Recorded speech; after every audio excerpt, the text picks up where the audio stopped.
Hey, and welcome everybody to a very early in the afternoon hack show.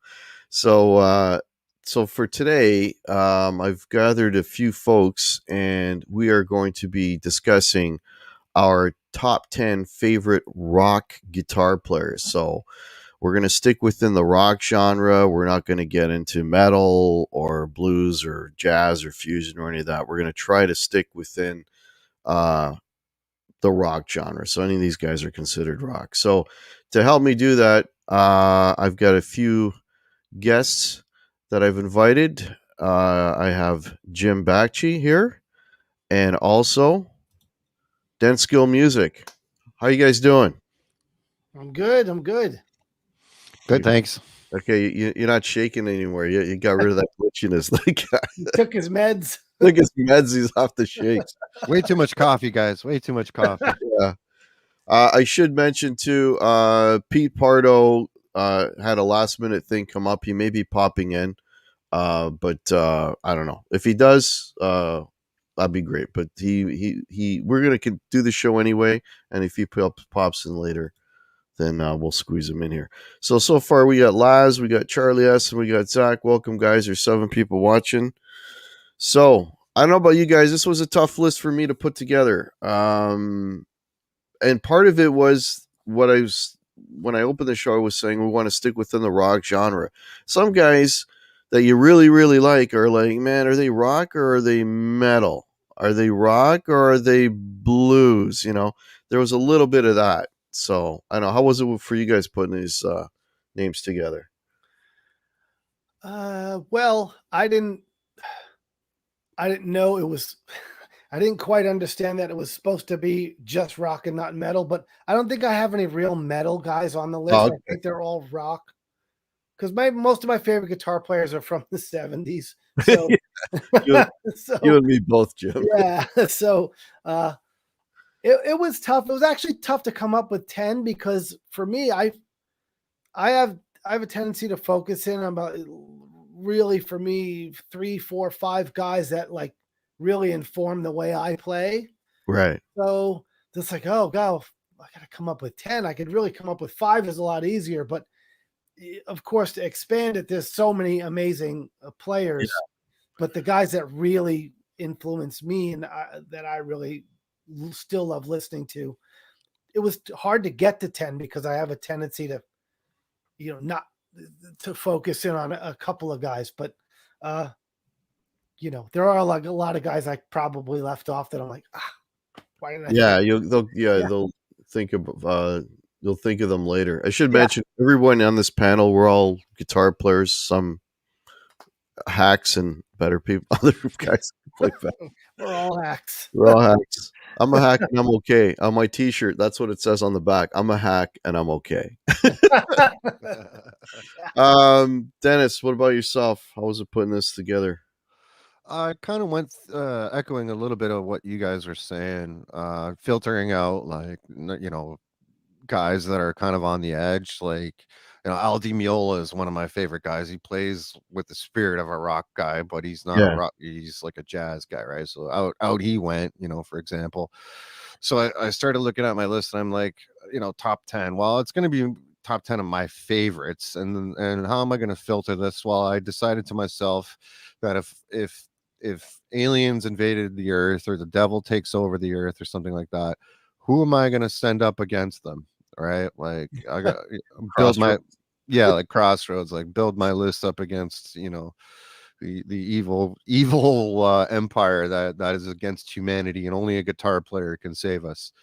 So so I picked 10 of those guys basically, and there's a little bit of crossover, but yeah, I went for I went for firepower in a lot of ways. All right. Okay. Interesting take. All right, well, let's get going. So we'll go Jim, Dennis, and then myself. We'll go in that order. So Jim, for who's your number 10 on your list?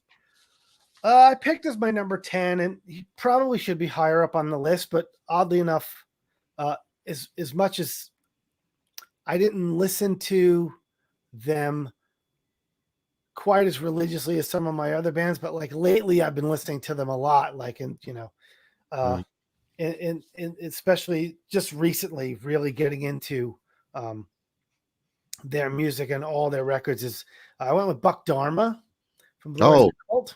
Right. And that's a band I saw them first in 1978. One of my best friends was like a huge Blue Oyster Cult fan, but there was always something about them that didn't make me love them.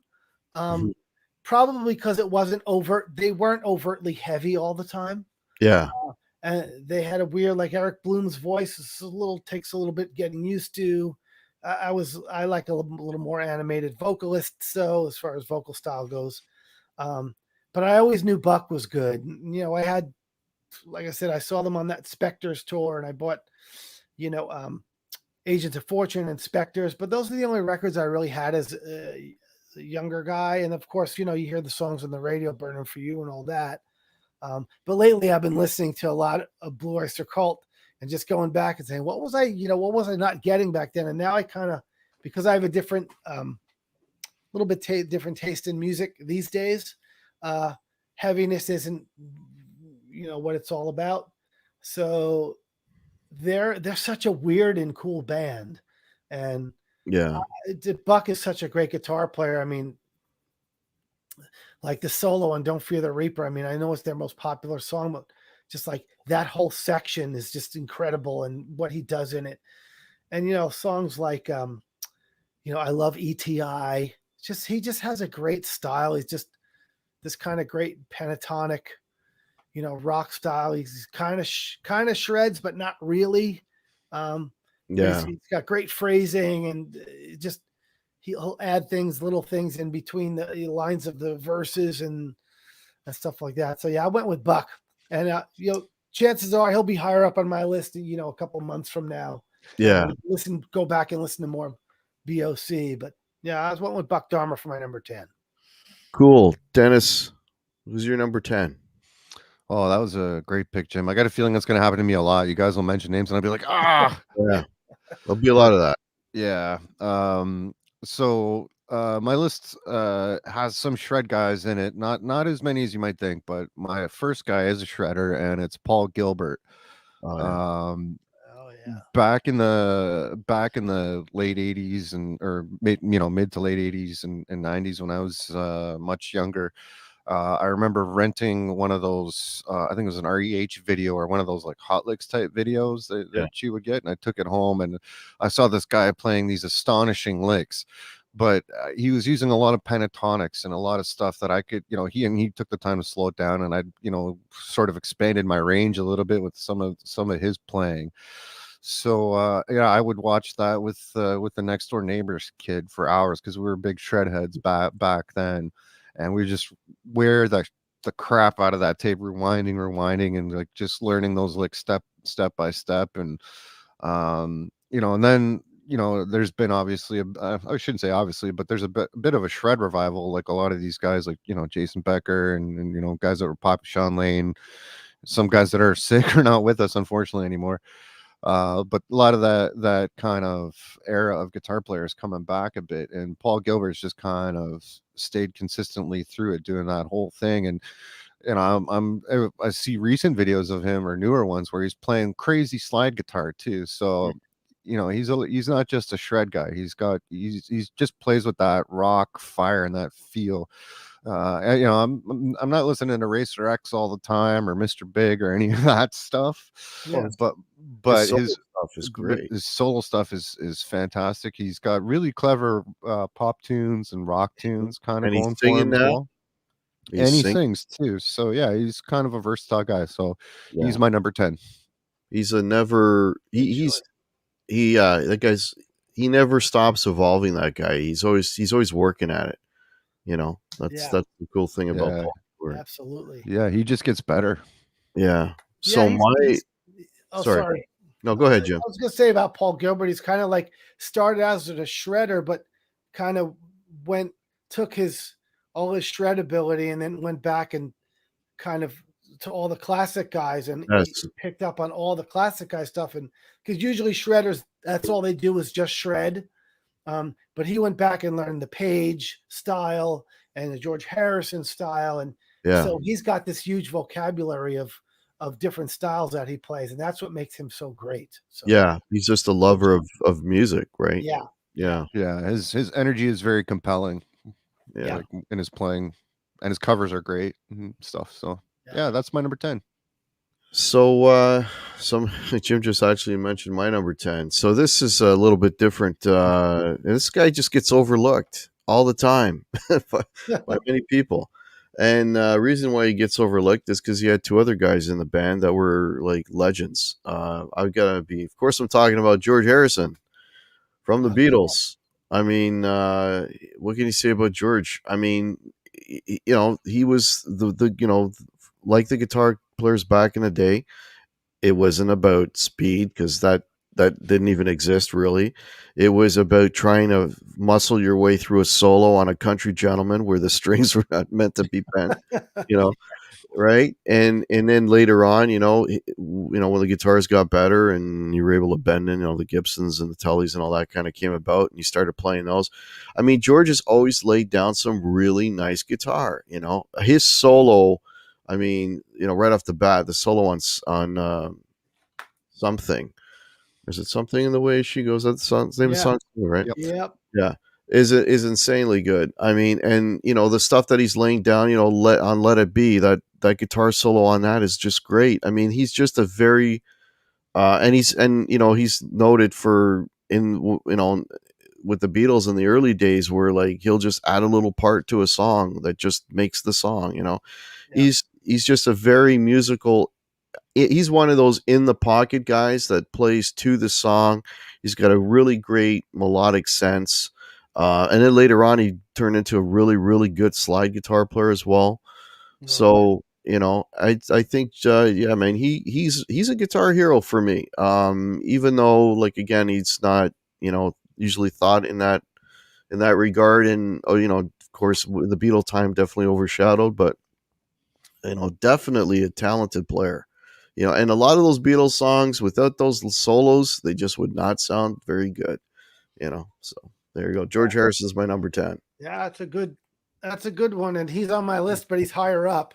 Okay. I will add that it just made me think of this because especially in the early days of the Beatles, before he really got to sing, he was kind of that was him singing, is all those beautiful guitar parts, right? Because like it was either John or Paul, Yeah. all the spotlight, but that's George making his voice heard until he finally did get to sing. Mhm. And then obviously that was great. But yeah, the guy, he just played everything, the perfect thing for what was going on. Very Yeah. interesting. The bending on something, that solo, it's one of my favorite solos. Yeah.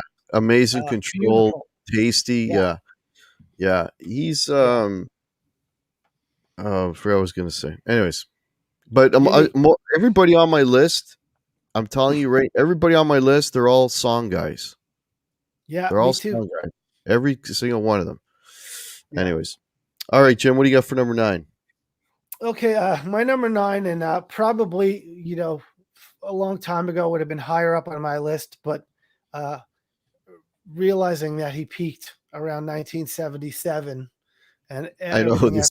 after that, and he's been a disaster ever since. But those up until 1977, boy, what a great guitar it was. And we're talking about, of course, Ace Frehley. Yeah.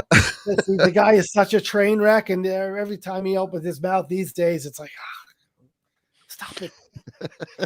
But those early Kiss records, man, just the style, the way he used to bend and phrase, and Mhm. he just had such a cool style, very unique to him. And again, there's always questions about what he actually played on. When you get to like Destroyer and past that, you're like, well, was it really Ace? Some people claim differently, but like the solo on Shout It Out Loud, simple, really effective, great melodically. One of my favorite solos is a more obscure song from Dress to Kill, Love Her All I Can. Oh, that's awesome. One of my favorite like Ace solos. It's just a great tone, blistering tone. I mean, even back then, because Kiss kind of had this like sort of dirty guitar sound, but not as heavy as you think it was. So it was always kind of sounded a little bit anemic, but still cool. But when Ace came in, that guitar was buzzing, and he very effective on the solos. But like I said, after 1978 or whatever, I was like, yeah, Ace for now, no, but back then, those records, those first five or so Kiss records, six Kiss records up to Alive 2, Ace Frehley, man. Yeah. No, I totally hear you on Ace. Totally hear you on Ace. More on Ace later. Later. More to come on Ace. All right, Dennis, what do you got for number 9? Number 9, kind of keeping a little bit in the shred zone. I put Mr. Nuno Bettencourt there. He's also a bit of a song guy. He can sing too. But what really blew the top of my head off with him was he kind of mixed his shred with like a lot of like funk and like blues right from the get-go. And we were chatting a bit about Nuno earlier before we started broadcasting, but in terms of like just singing guitar solos, like I would look forward to one of his solos in any of the Extreme songs, because they would just sing through it. Then he'd do a little bit of an acrobatic backflip or something like that, but it all felt kind of constructed and still that kind of like playing to the song way, just with a lot more notes, right? Like he made a lot more choices. Right. But he played, I've seen him. I haven't seen him live, but I've seen footage of him live, like the Flight of the Bumblebee solo that he does is, and he can cop almost any kind of shred style. That is out there, but he's got this energy to his playing, much like a little different than my previous selection there, Paul Gilbert. He's got this funky thing, this bit of Hendrix kind of shuffle and bluesiness, this natural rhythm, and he's versatile. Like I think he played guitar for like Rihanna or something like that. Yeah. And his solo record is just kind of weird, but you could tell he's got that songmanship in it, that songwriter thing. Parts are constructed a certain way, and he's a good arranger for that kind of thing. So yeah, Nuno gets my vote. He's kind of like my Eddie Van Halen in a lot of ways. So yeah, Nuno for number 9. Cool. Nino. I know. Nino Bettencourt. Yeah, Nuno's a beast. So sticking to the 70s and 80s and 90s, and even now this guy's still playing.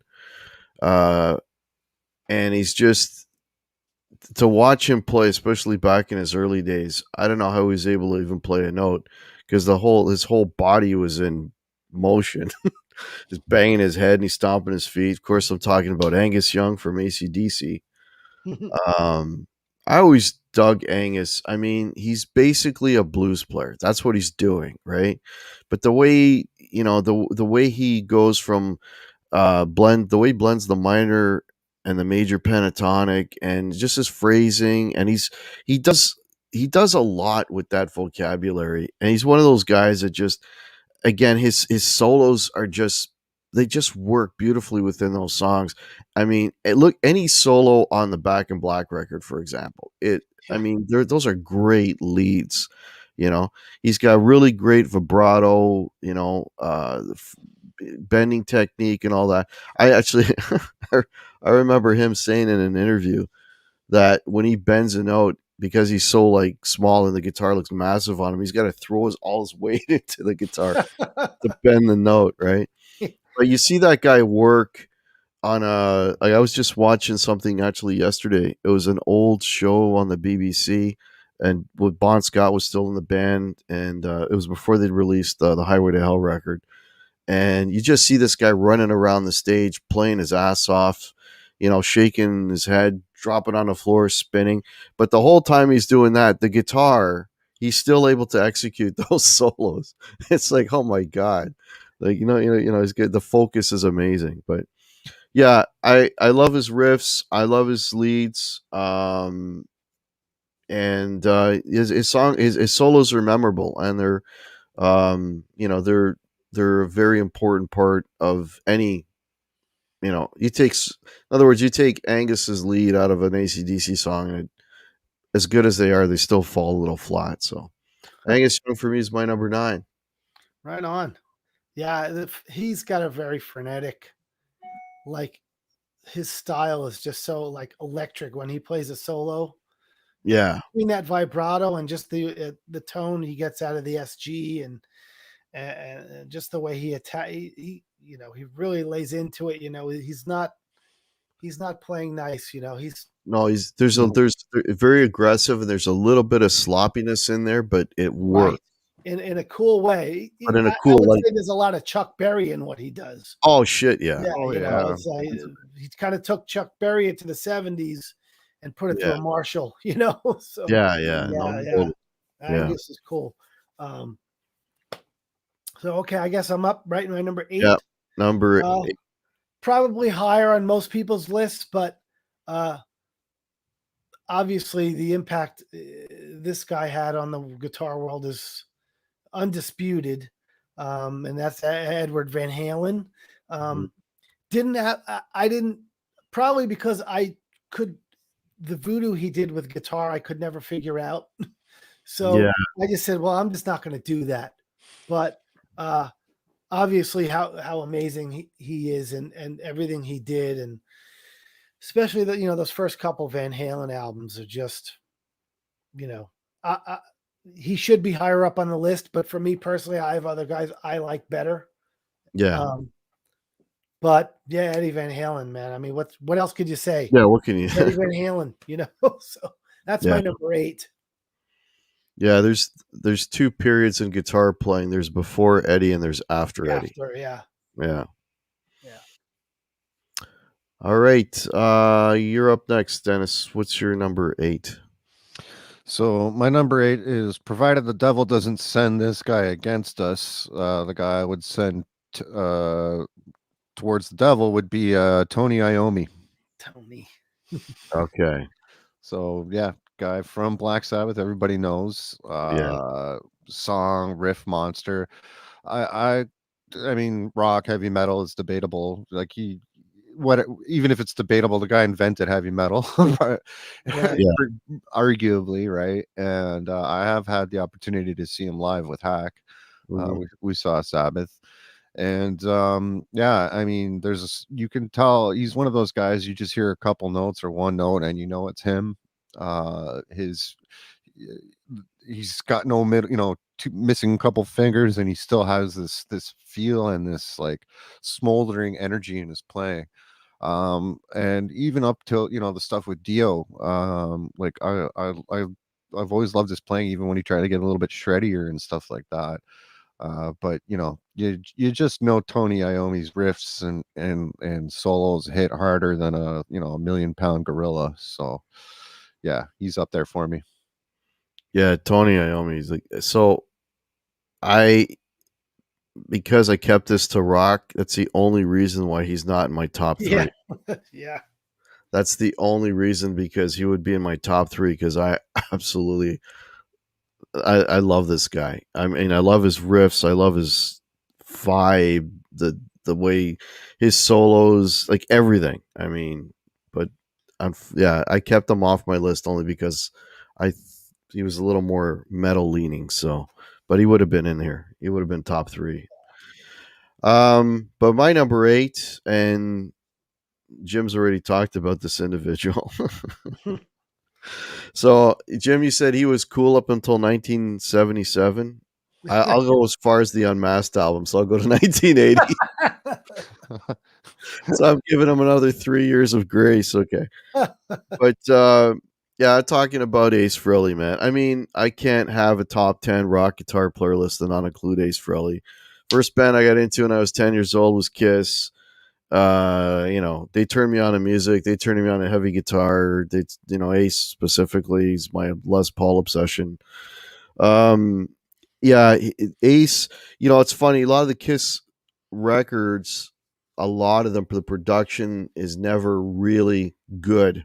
But for whatever reason, Ace's lead tones always sounded good. Yeah. You know what I mean? So, which it is great. And the thing with Ace, he's got some kind of weird mojo where you can play his licks, but they won't sound proper because he has this way of attack, his right hand, the way he hits the note.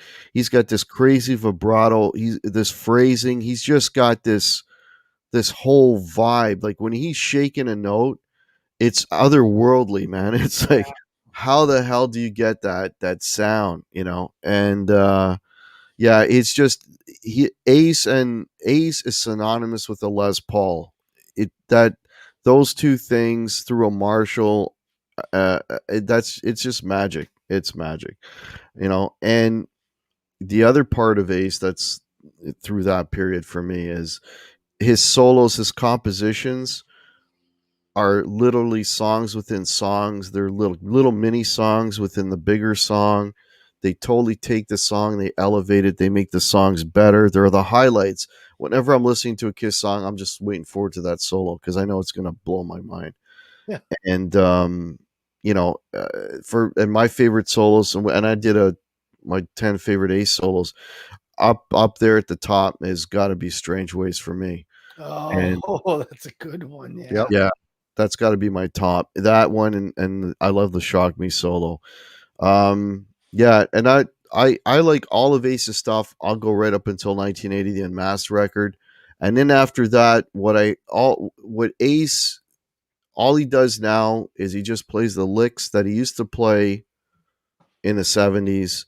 There's no rhyme or reason to them. It's just I'll play this lick and then I'll jump over to that lick, and there's no continuity. There's no composition to it now, and it's just and his tone now is horrible. It's just all noisy, and you can tell when you listen to his solos now, you can tell they've all been kind of just spliced together. Then what like there's no flow.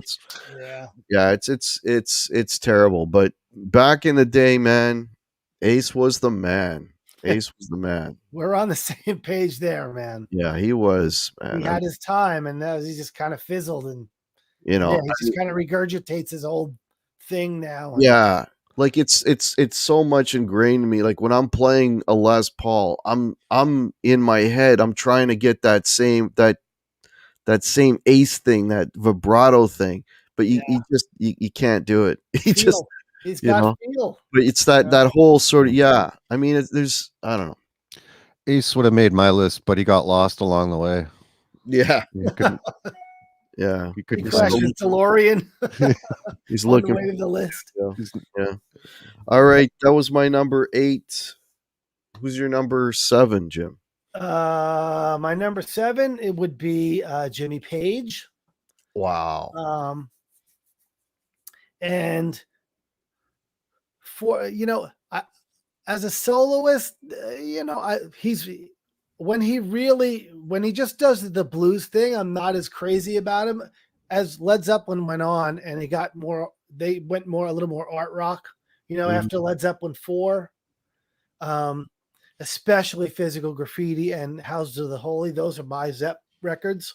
Obviously he plays with a producer's mind. So he's layering different guitar textures, putting that single coil Dan Electro thing on there, or a Tele over a Les Paul, or acoustic over a Les Paul. My favorite Zeppelin songs are the ones you don't usually hear: 10 Years Gone, That whole side 3 of Physical Graffiti is one of the best album sides ever. You get In the Light, 10 Years Gone, Brawn Your R, the little acoustic thing, and Night Flight. I mean, what a perfect side of music, right? All lots of textures going on. He just had a real, and doing alternate tunings. I mean, the Rain song, I mean, that's like about as good as it gets for an acoustic thing, an atmospheric thing. And then he just when he got out of the just playing a loud blues thing, his palette, that he put guitar sounds on records with recording guitar sounds was amazing. I mean, even if you look at like Black Dog, and the story about Black Dog is that he went straight into like, I think it was an 1176 compressor or one of those, and just straight in and just cranked it up till it distorted. And that's that weird, bizarro sound that he gets on that. There's no amp involved apparently, is what I've read about that. And I'm not sure if I got the right compressor, but just went straight, or the mic pre, one of the two, but he just overdrove the preamp with the guitar and stuff like that. People just don't think that way. He thought outside of the box way early in terms of producing and layering guitars. So, and he did do some beautiful solos. I mean, the solo to Stairway to Heaven is talk about a song within a song. That's, that whole thing is just built beautifully and ends beautifully and all of that. So when he got more melodic and really less off the cuff, amazing. So yeah, Jimmy Page would be my number 7. So yeah, can't argue Jimmy Page, man. Can't argue that. An obvious choice, but still, yeah, huh? It's got to be there. Okay, number 7, Dennis. My number 7 is Brian May from Queen. Oh yeah. He's a genius, like in the guitar world and in astrophysics, and built his own bloody guitar or whatever the hell. He's got a crazy level of intelligence, but as in terms of his playing, genius, like a master orchestrator, arranger of parts. How the hell you play over Queen music, I would have no freaking idea. Like you're playing over every genre practically. But his solos were always so tasty, so note perfect, excellent selections. Like flat lot of, tons of riffs, sorry, I can't talk. Fat Bottom Girls. And what for me is one of his shining moments was the Queen Live album, where he does that solo in stereo with the echoes going back and forth and the ping-ponging. I don't know if he invented that. I've seen other good people do it. Eddie's done that kind of thing too, but he was one of the first guys I've seen do that. And he can play super super heavy crushing rock and 50s rock. Like the guy is just next level. So yeah, the way he arranges his harmonies and his layers, his parts, and he's one assassin in a band of assassins. Like all those guys are just in Queen were just monsters. Yeah. So yeah, Brian May for number 7. Cool. Yeah, Brian May, signature sound too. Yeah, not to mention he could make his guitar sound like an old ragtime clarinet. Yeah. The Seaside song. What is it called? Yeah, I know the one you're talking about. I can't think of the. I know the one. Amazing. That and violins. I mean, he makes it sound like the violins, like orchestral instruments, which is again in 1974 or 75. What the hell? So yeah. I'm not sure if anybody was doing it back then, like that. No, just him. All right, so for my number 7, I love this guy, and he's unfortunately no longer with us, but this guy was an absolute guitar beast. Chops like crazy, an insane right hand, but when he slowed it down, super musical. I'm talking about Gary Moore.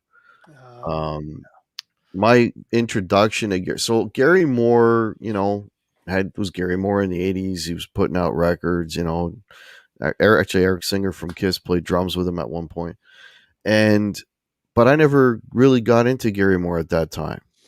I tell you, when I got into Gary Moore is when he released that blues record.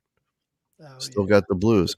That's when I got into Gary Moore. And then that's when I got into I watched a ton of videos, when he would have we'd be basically in his blues period, and he'd have these guys come up, these other blues players, Albert King, and was it Albert King? No, BB King, and I can't think of the other. Anyways, so he'd have these guys come up, and this guy I loved his blues playing. It was, his tone, his control, and then when he put the foot to the gas, oh my God, could this guy rip?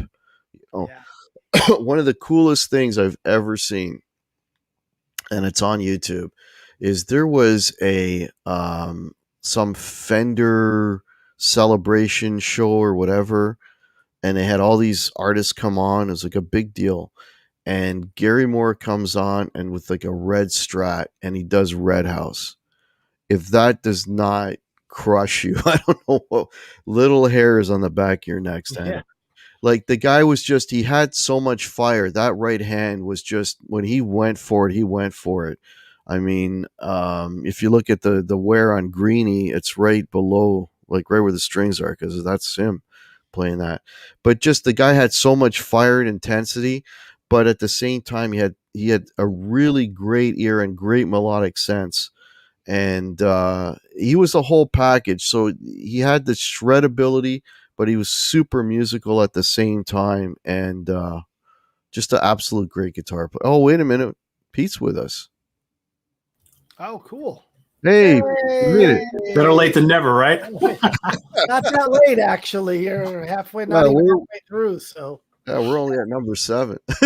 We've been talking a lot. Yeah, so my pick for number 7 is Gary Moore. So if you want, why don't you so we're all back in sync again. Why don't you give us go up to number 7, and then we'll just continue from there, Pete. So 10 through 7? Yeah, then we'll all be at the same point. All right.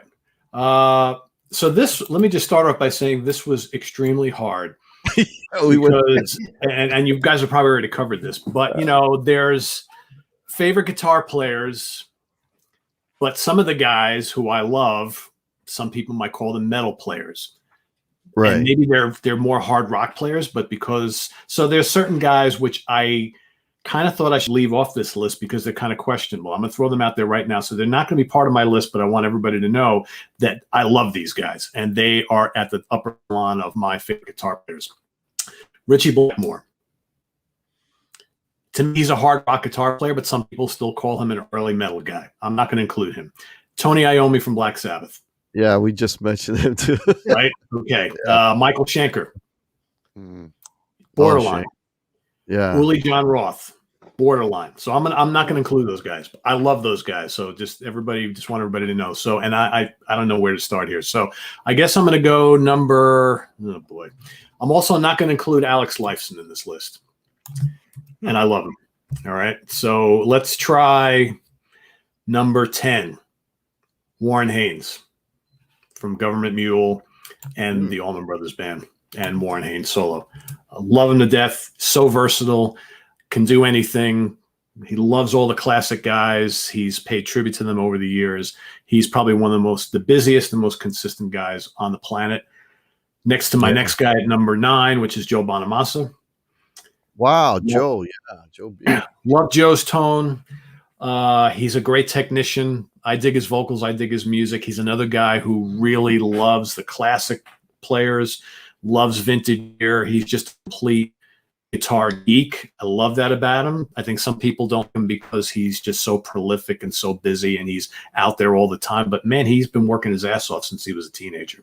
I think he deserves everything he's got. So he's my number 9. Let's see, my number 8. I'm going to go with Travers from Canada. Killer player. Again, another guy who can do the funk. He can do the hard rock. He can do the blues.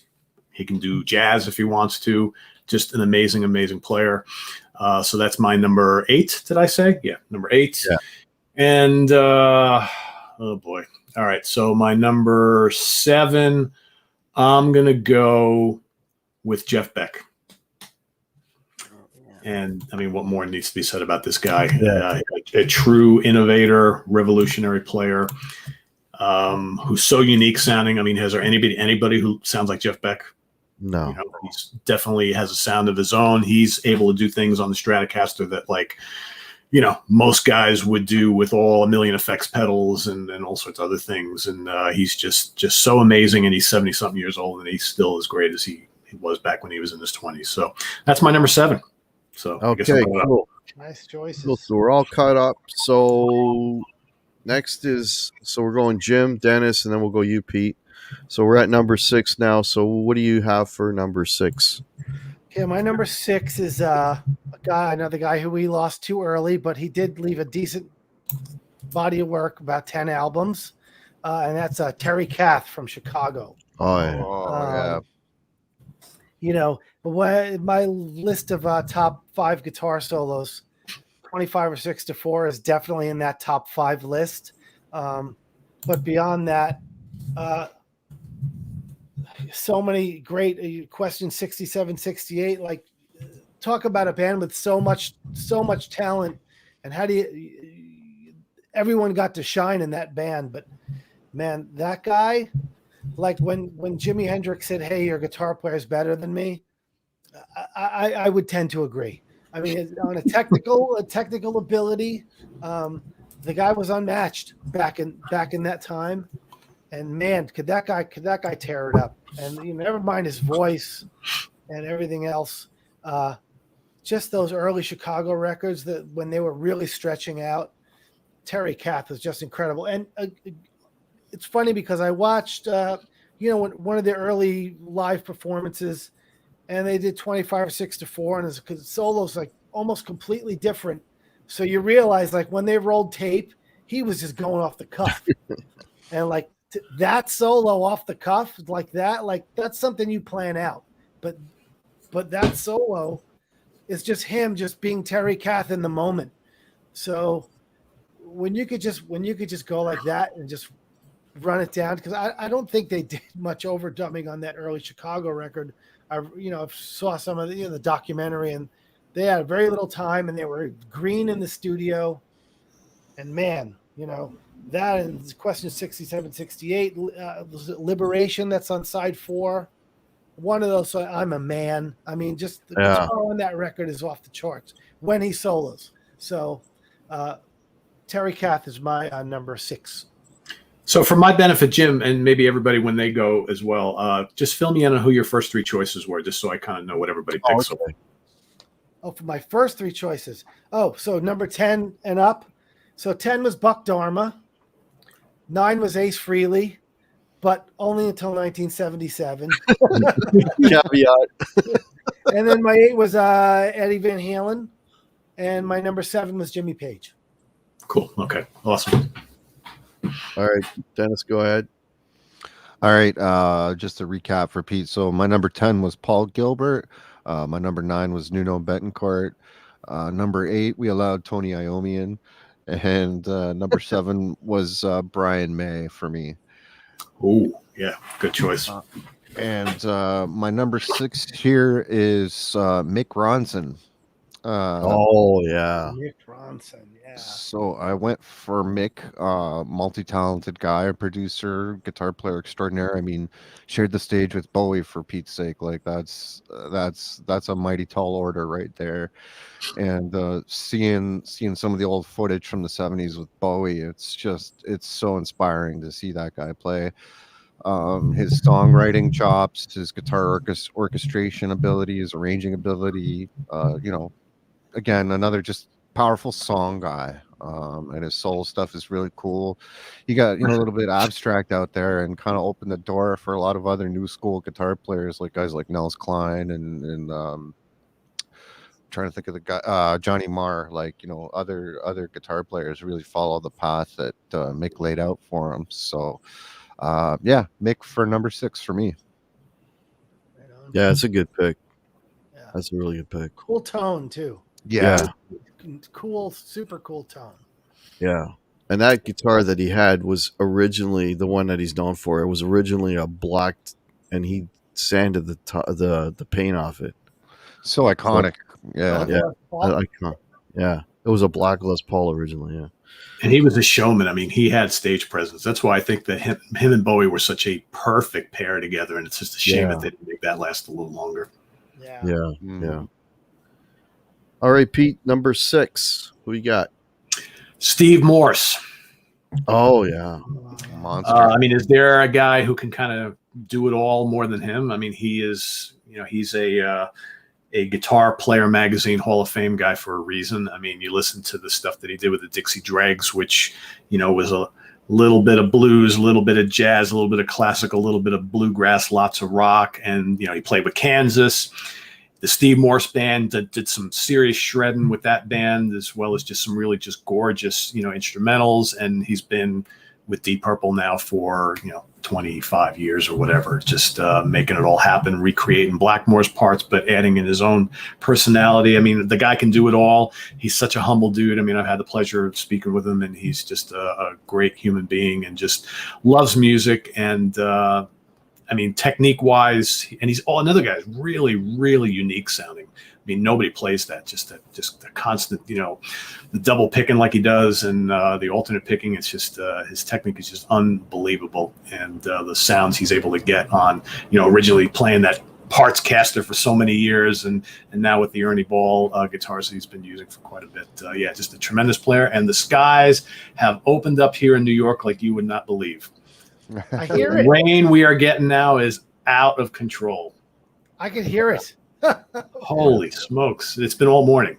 So I have to keep running out and letting water out of my pool. It's crazy. Oh my God. Yeah, Steve Morse should have been on my list.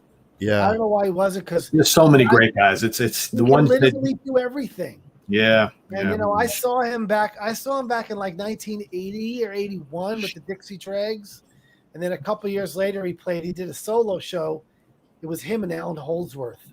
Oh, Yeah, I think it was like 1982. Wow. And then Yes was playing at the Garden. So Steve Howe came over, and Steve Morse said, I want to introduce one of my biggest guitar influences, Steve Howe, and they jammed. And not for nothing, but Steve Morse wiped the floor with him. I mean, because Steve Morse is technically so incredible, but it was amazing to see those two giants, So, Jim, did you watch last night's In the Prague Seat episode on Sea of Tranquility? Because No, but I'm going to. Ken Golden, who owns the Laser's Edge record label, was at that show, and he talked about that last night on the show. Oh, I'm gonna go back and watch it. I was sitting right.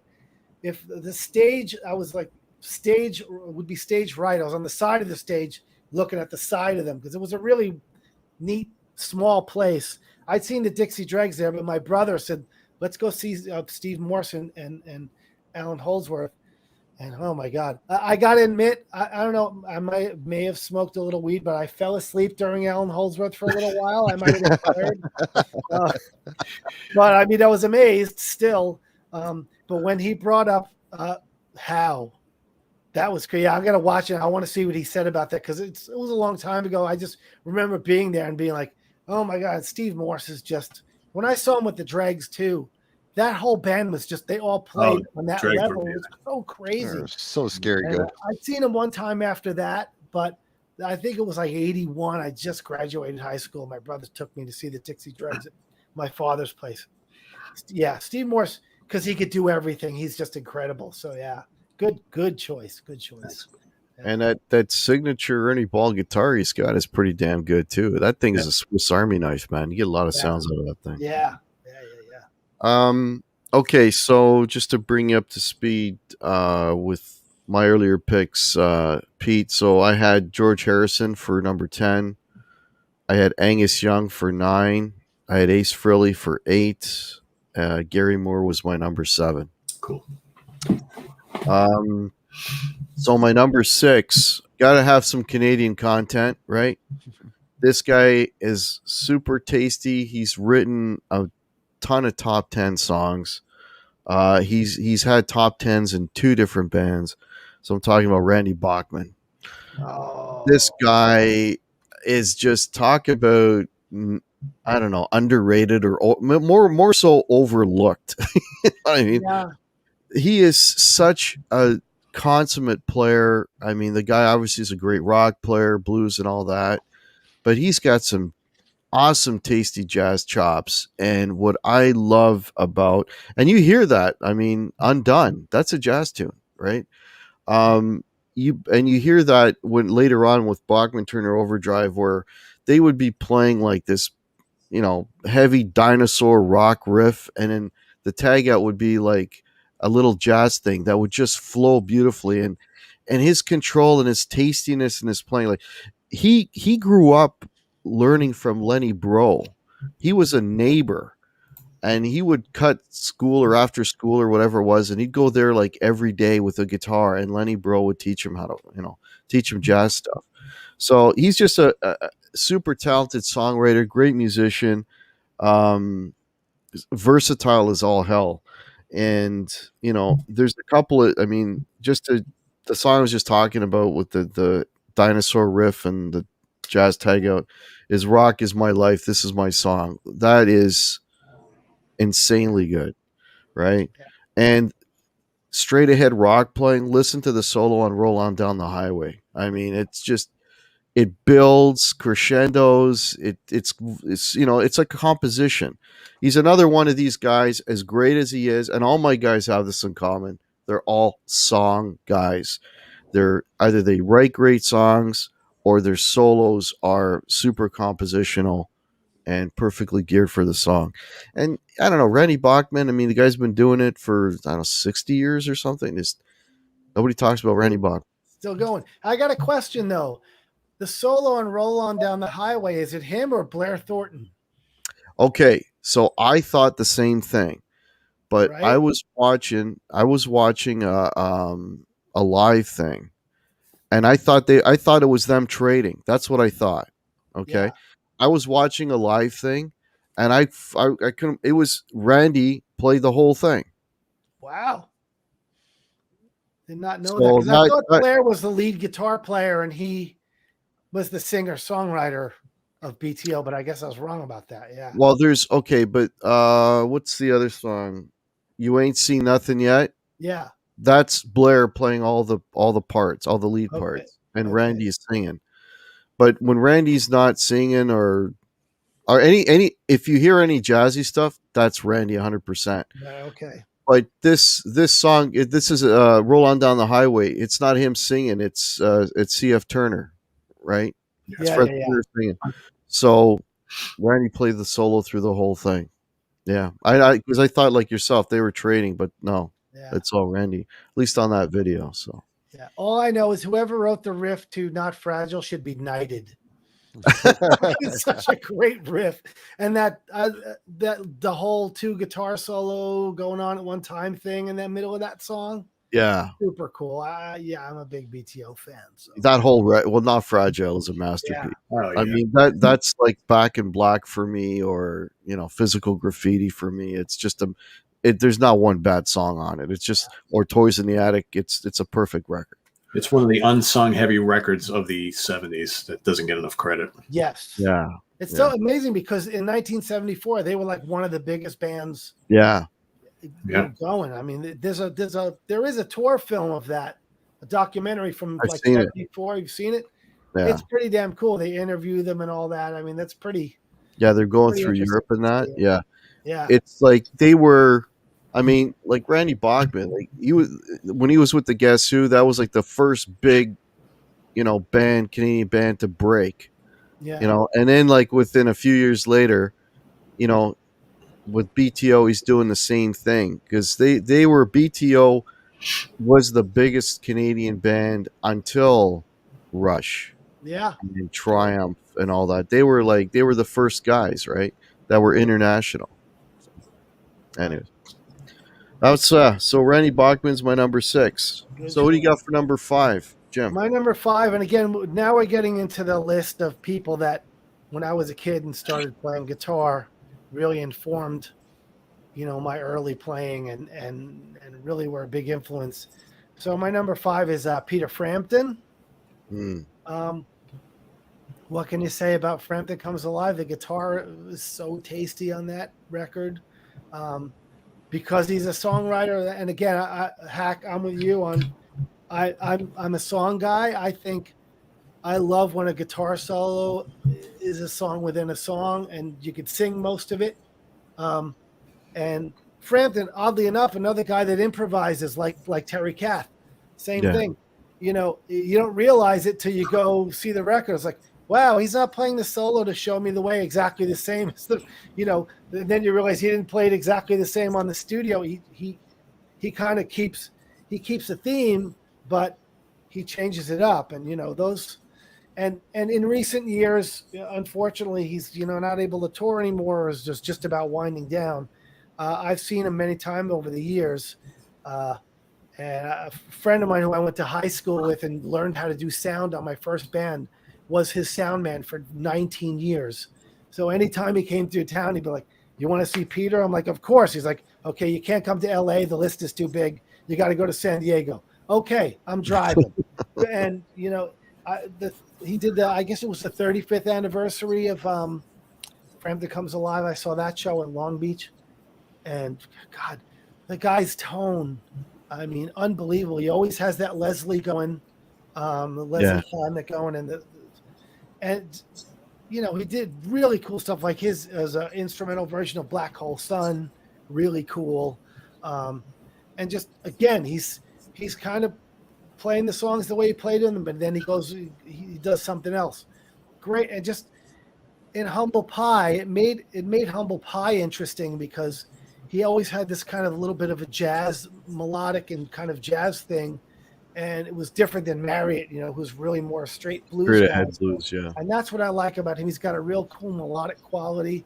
Again, great phrasing, and played a Les Paul and a Strat too. Mostly people think he played a Les Paul, but he played a Strat a lot as well. So Frampton's my number 5. He's gifted, so. Cool. What do you got for 5, Dennis? Number 5 is Guthrie Govan. Wow. For me, he is like if guitar players are driving cars and flying airplanes, Guthrie's piloting an Enterprise, like a Starship or something like that. He's one of those guys that for me has taken like the past, whatever, call it 40, 50 years of guitar playing and just like somehow ate it all and spitting out this steady stream of just amazing, like high power playing. He's extremely versatile. He can shred. He can play the blues. I can't think of a thing that he probably can't do. I've seen him do jazz stuff and like finger style.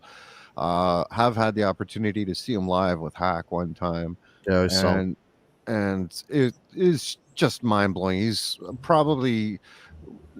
the last of the kind of the shreddy school of guitar players on my list. And I would say he's the number 1 guy on this list in terms of being, well, maybe tied for number 1, but in terms of guitar player, like, he's got a lot of hits on YouTube, and unlike a lot of the guys on my list, he's made it big without being part of a big band or having like kind of notable songs. Like he's really an internet phenomenon when you think about it. But yeah, just he's gained all this fame because his playing is so good, and he's established himself as being really humble and funny, kind of genuine kind of guy too. So he's also a likable guy, but you can tell that sense of humor in his playing. Like it's just, he's very comedic when he's improvising with his bands. And they're doing all kinds of like funny little noises and tricks, but then he'll play like an amazing melodic line underneath it, and his rhythm. Guthrie is one of those total package guitar player guys for me. Like I would send him up against the devil in a heartbeat. Yeah, he's great. I would say anybody who hasn't heard his band, the Aristocrats, yeah, check them out. That is some serious stuff there. And he's one of those guys that probably on a purely technical level, he's like up there with the late Sean Lane, which to me, he was from another planet, that guy. And I think Guthrie is right up there with him. Yeah, totally. Phenomenal technique and ability. Yeah, he's a crazy player. Yeah. All right. Who's your number 5, Pete? I'm going to go to Canada. Another Canadian guy who I think is just amazing. And I only got to see him live once. And it was 3 hours of my jaw on the floor, just kind of scraping around while I was just trying to figure out why I still play, because I could never come close to the greatness of this guy. And, you know, you talk about like guitar solos within songs where the guitar solo becomes a story as well. Nobody takes you on a ride like Frank Marino. And what this guy could do on an SG, just absolutely remarkable. And I you know, he's got great songs, but sometimes those guitar solos become complete songs into themselves. And if anybody hasn't seen the Live at the Agora set that he put out a couple of years ago, it's like hours and hours and hours of like almost his entire catalog, and all the guitar solos are twice as long as they were on the original record. It's unbelievable what this guy, you know, can do. And, you know, sadly, he's got some affliction now where he's not going to be able to tour anymore, which is really sad. But I'm happy I got to see him at least once. He's a hell of a nice guy. I've talked to him personally a couple of occasions over the years. And another one of those guys that should have been a lot bigger. But, you know, I mean, his guitar, his albums are very much for guitar players and not really for the masses, unfortunately, but also a great singer. Very underrated as far as being a great vocalist as well. So he had to be in my upper list here, I think, because he's just too amazing, and I love him more as each year goes on. So great player. Yeah, when he came out, everybody was saying, "Oh, here's a Jimi Hendrix clone," but man, that's so much more than that. Yeah, so much more than that. He's got buckets of ability. Yeah. Alrighty, so my number 5 is, you know, the consummate song guy. This guy's solos are incredible, super well composed. This is a really a very well schooled musician, and it comes out in his playing. I'm talking about Elliot Easton from the Cars. Yeah, absolutely love Elliot Easton. And his mix of rock, and then he'll throw in some country and some little jazzy stuff. His fills, his solos. I mean, anything off the first, especially the first 2 Cars records. You know, and I've tried playing an Elliot Easton solo. I just what I needed. That solo alone, man. He's got that pedal steel double pull off thing he does there. That's a workout. You could tell his leads are just perfectly crafted. You know, he took the time and they absolutely. It's the Cars is another band. I'm listening to the song.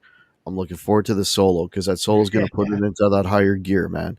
And he nails it every single time. You know, he's just super musical. He's super schooled. You can tell. You know, if you ever play an Elliot Easton solo, you can tell that he's very schooled. You know, like he'll do these little, you know, semitone shifts and little dalliances and things within. It's not just, hey, I'm going to play blues scale. It's none of that. It's very well meticulously planned out, his solos, and just a great technician. You know, so yeah, Elliot Easton is my number 5. Nice. I have a little interesting Elliot Easton anecdote. I had the honor, he got married a few years ago. I had the honor of playing his wedding with my band. Oh, wow. My Exotica band. He's into Exotica music. Also, we had an Exotica, you know, kind of surf and that kind of stuff. And he hired us to play his band in his backyard, his wedding in his backyard. And he came, he's like, I want to jam with you guys. And I'm like, who am I to say no? So we played Harlem Nocturne and one of his originals that he did with his band, the Tiki Gods. And the really fun part of that was where he said, okay, this is the room where you guys hanging out. It was his room with all his guitars in it. And he's like, you know, I'd lend you a couple, but they're all lefty. He goes, I'd let you play one, but they're all lefty. I'm like, it was literally a room, just guitar cases going around, and then into his garage, same thing. And he came up, and so I had the honor of actually jamming, him playing with us. So that was super cool. A good guy, and yeah, amazing guitar player. The solo on, I would add the solo on "Shake It Up" is a really cool guitar solo. So yeah, Elliot Easton. There's Yeah, my little Elliot Easton story. He's great. that's awesome. So yeah, that was kind of fun. So we're up to number 4, correct? 4. Yeah. Okay. Already mentioned, but of course now we're getting to the guys that really informed me as a guitar player. George Harrison is my number 4, and he could be number 1. It depends on the day of the week. I always say about slide guitar, I said either you sound. Most guys that play slide guitar sound like Dwayne Allman or that style, or who plays the slides? Is it Dickie Betts that plays the slide in the Allman Brothers, or is Dwayne? Dwayne mainly. Right. Okay. Yeah. So most guys that play slide guitar play like that, and then there's George Harrison, who has this completely different style of slide guitar playing. Super melodic, all that great stuff he did on All Things Must Pass. And then, of course, all the Beatles stuff. I mean, George, what can you say? Is every solo is just like note for note what it should be, and it's all very unique to him. So he's my number 4, George Harrison. Cool.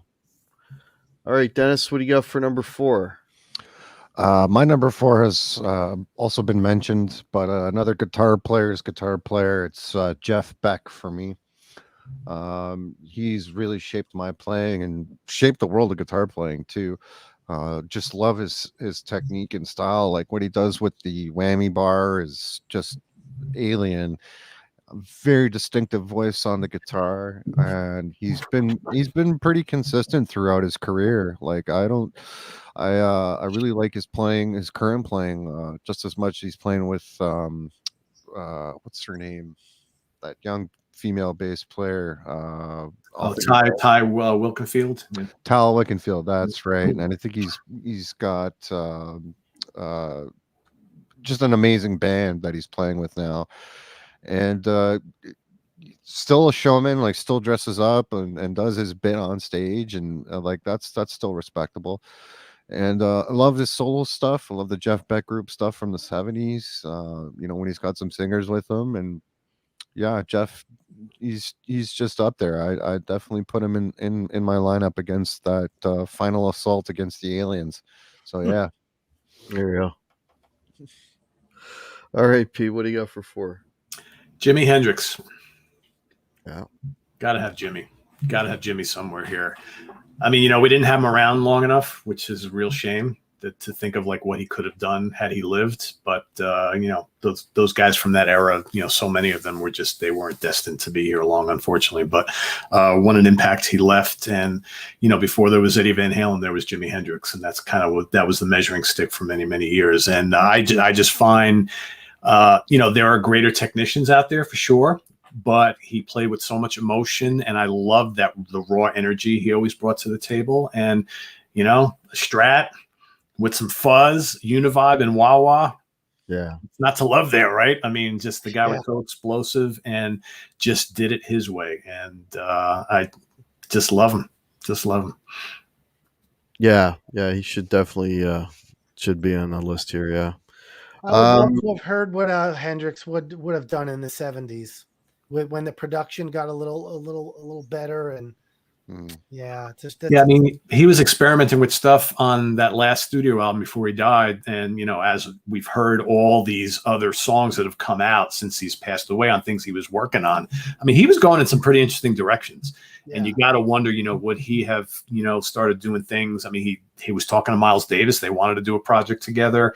I have this feeling he would have gone down kind of avenues like a lot of these jazz fusion bands and doing serious funk stuff. I mean, I think he had only just begun, and it's really sad if you stop and think, John, what he could have done had he lived a few more years. I mean, it's crazy. Big what if? Yeah. Very big what if. Yeah. Light years ahead of his time. Yeah. Yep. Yeah. For sure. All right. So my number 4. I always love this guy. Super musical, crazy chops. Neil Schon from Journey. Seen him live. he'll melt your face, Yeah. but at the same time, he can be the super tasty player. Just very super melodic. He's got a great melodic ear. I mean, in a band like Journey, it's all about melody, right, and counter melodies and so on. And Neil always has a great way of finding a line, another great melodic line along with the vocal line and whatever else is going on during the song. And yeah, just great technician, great control, great feel, phrasing, all of that. The solo that always blows me away, no matter how many times I hear it, is what he plays on Stone in Love. For me, is just like the solo within the song and that whole tag out. It's That's a good one. it's incredible, man. The way he, and the other thing too is he's composing. He always builds up to a certain tension. You know what I mean? It's like tension and release. There's dynamics going on. There's a whole other world within that little guitar solo that he's doing that just, again, takes whatever that, and most Journey songs are pretty damn good, but makes them even better. So, yeah, Neil Schon has always been one of my favorite guitar players. And he's one of those guys where he creates these guitar solos that people who don't play guitar can hum in their head, right? That's right. Yeah. That's pretty good. And he's done that throughout his whole career. He's so explosive. He's so unique sounding, but man, every solo sounds perfect in that song. Yeah. Memorable. Yeah. All righty. We're down to the final three. Dun, dun, dun. So my top three are the guys I most spent time picking the needle up and putting it back down and trying to learn, the stuff. And my number three, most of the stuff he did, I just couldn't do. And Pete already mentioned him.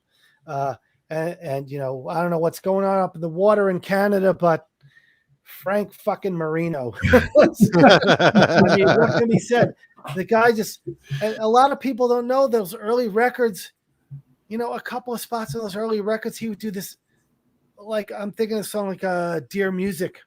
That song Dear Music from Strange Universe, where he's just like, I just think I'll give up and play my guitar. And they go into this whole bebop jazz thing. He turns all the distortion off and he's shredding jazz. And I remember when I was learning how to play guitar, I had a guitar teacher for a little while who was a jazz guy. And I said, I want to learn how to do this.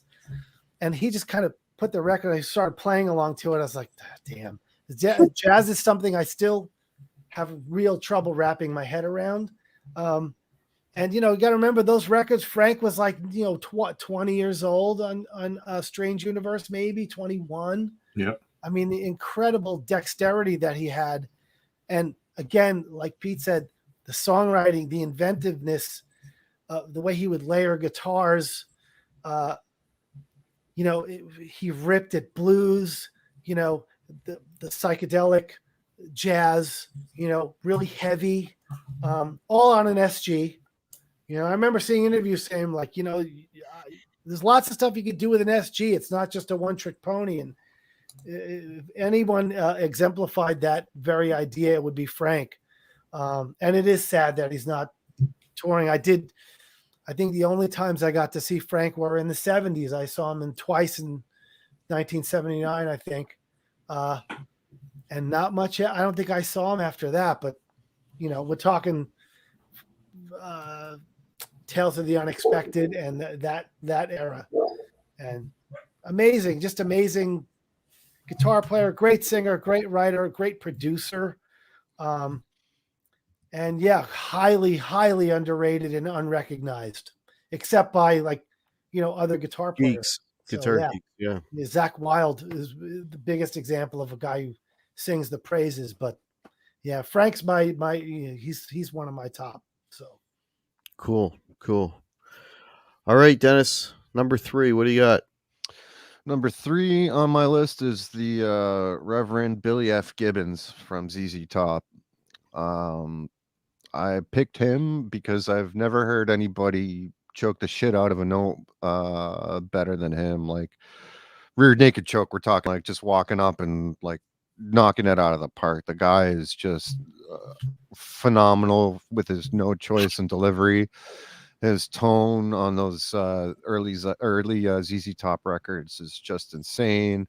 And he's still at it, and yeah, even during the electronic era, so-called electronic era of ZZ Top, the Recycler and Afterburner days, still playing, bluesy solos, pinch harmonics like it's nobody's business.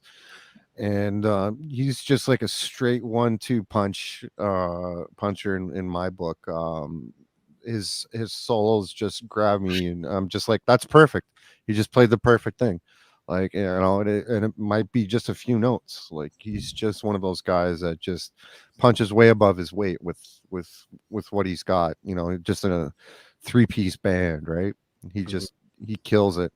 And even his rhythm feel, like it was almost a tie, like at this high ranking level here between him and Keith Richards for me in terms of like rhythm guys, like that can just lay it down like nobody's business, like the infamous, shuffle and C that ZZ does, right? I could listen to that guy just chug away for forever, and just tasty, juicy licks whenever he touches the guitar. So, yeah, Mr. Billy F Gibbons, number 3 for me.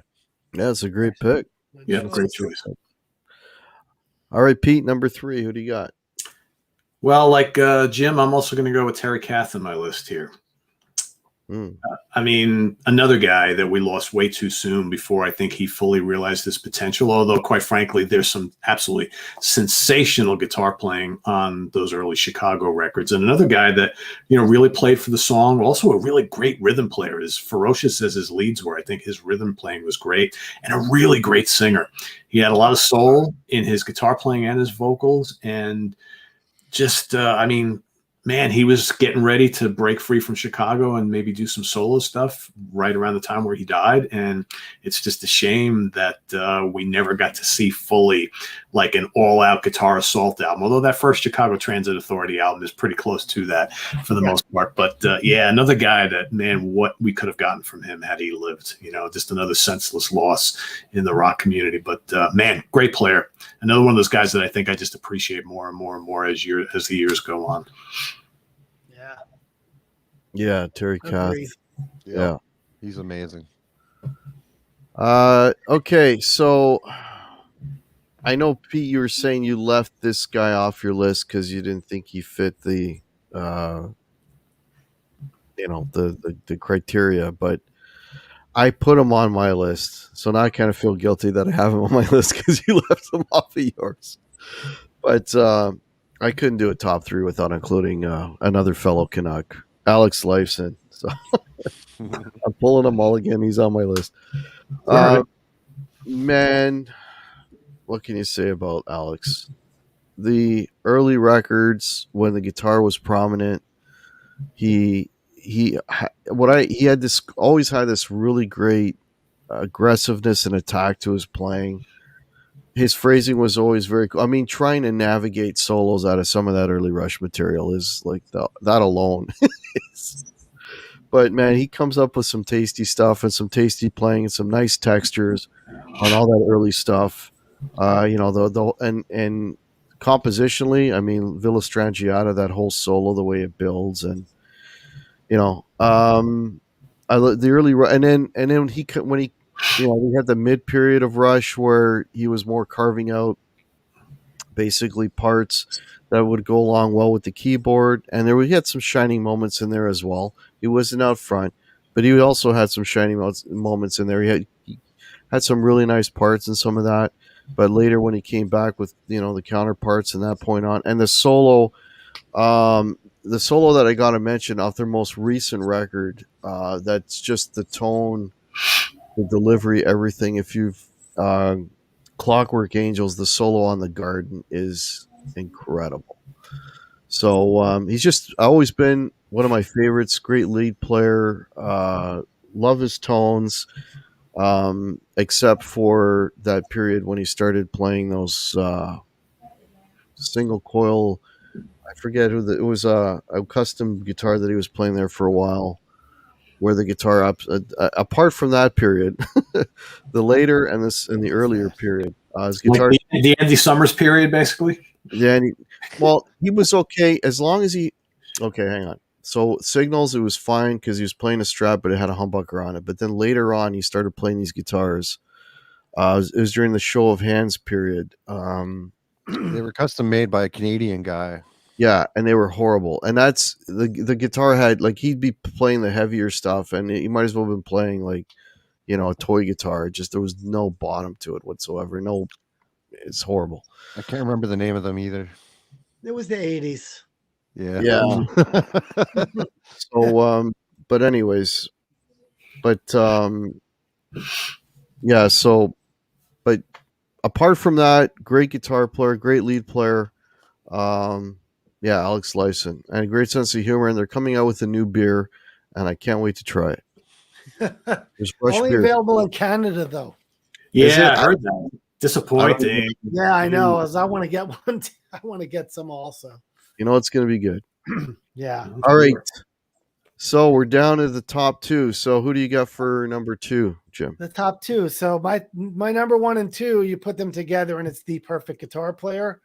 But my number 2 is I'm including in the list because he's one of my favorite guitar players, and that's Michael Shanker. I know he teeters on metal, but I think really Michael Shanker's, at the end of the day, if you think of what metal is now, there's nothing metal about him, but that's metal in today. But ever since UFO and then the solo Michael Shanker stuff, and when you go see him now, I mean, talk about a guy with perfect melodic choices, and the speed and dexterity, he uses it when he needs to use it. But man, can that guy write a melody? And his favorite solos, and some of my favorite solos are the slow ones. The first solo in Love to Love from UFO. Killer. I don't know, even though it's not that hard to play, it's very, whole notey. It's not fast at all. When I was a kid, I would play that solo along with the record over and over just to get the feel and the inflection and just right. Because I tended to focus on like you say, Hack, song within a song, melodic, and that guy just had it in spades. And then now, when you see him now, what he is in, I've never seen a guy with so much control over his playing. Yeah, I mean, over his instrument. It's really incredible because I felt like he was great in the 70s, right, ahead of his time with in terms of that kind of control, but. Now when you see him, the guy just literally has control over everything his guitar does, like feeding back and all of that stuff. He's just amazing. He's one of my favorite, probably my favorite lead player, just in the way he makes a solo. So Michael Shanker's my number 2. Cool. Yeah, I love Shanker. I was watching some Shanker stuff, some old UFO stuff yesterday. Okay, Dennis, what's number 2? My number 2 has already been mentioned. It's Jimi Hendrix for me. In my book, so the trunk of my guitar playing tree, right at the core of those early rings, are these next 2 guys, like my number 2, number 1. So Jimmy's, he could have been number 1, but I just have him as number 2. There's, guitar playing before Hendrix. There's guitar playing after Hendrix. A guy that influenced and innovated, and some of his live performances, where he's playing a little out of tune, or you could tell he's just exhausted. They have their bright moments, but his studio recordings and everything that it's been a lot of things that they've been putting out since his passing, I just devour everything because I'm a Hendrix fan. I can't get enough of it. His playing is coded into my his style is coded into my own DNA playing. He's one of those guys that I just sucked right into, and him and Stevie Ray, the only reason Stevie Ray is not in this list is because he's a blues guy, right? Yeah. But those 2 guys together form, my number 2. Hendrix, I'm putting him front on this list because he's a rock guy, and he's got such great, incredible songs. Like "When Cries Mary" is just one of the most beautiful songs I've ever heard. So, he's Hendrix. He's a legend unto himself, and definitely makes it in there for me. Cool. You can't argue Hendrix. Yeah. All right. Who's your number 2, Pete?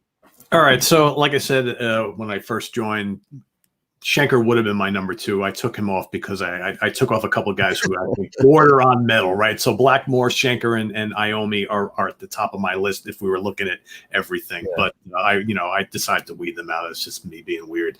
But my number 2 guy is easily a top 5 guy for me. And I remember the first time, and it's funny how I have 2 guys in my top 10 who are always going to be linked to another guy in my top 10.